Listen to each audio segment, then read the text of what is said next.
In St. Kitts and Nevis, the government has launched a 90-day campaign against crime and violence in the country. It comes in response to the rising murder statistics in the Twin Island Federation in recent weeks.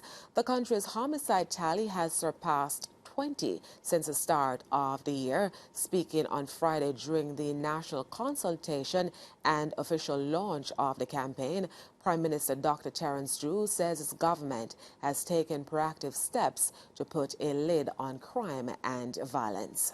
And to say that there will be a number of activities that would involve all of us. And to also say that from my perspective, this will never ever become an issue only when we see a flare in violent crimes, but that it will be a staple on the table when it comes to policies. And so we will create, from the interministerial aspect of the government, a secretariat, which we have started already. And that secretariat will reach out to all in our society who want to contribute positively to resolving this matter. And so the government will put its resources behind this. And from that secretariat, we will collaborate with all of you so that together, once and for all, we can say that the whole of society is engaged in dealing with the issue of crime and violence and making citizen security our priority.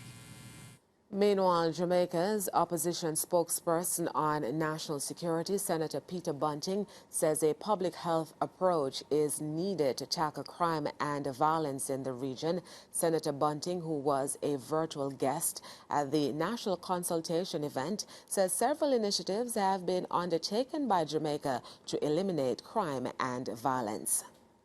If we take the public health approach to addressing violence, just like any other contagious disease, you reverse an epidemic in 3 phases.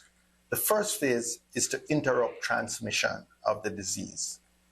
That involves the traditional crime control measures, saturating the areas with police. In the case of Jamaica, we also have soldiers who routinely support the police in their policing activities. So you would have, apart from heavy saturation policing, vehicular checkpoints, cordons and curfews, etc., we also introduced an element into it that we call violence interruption.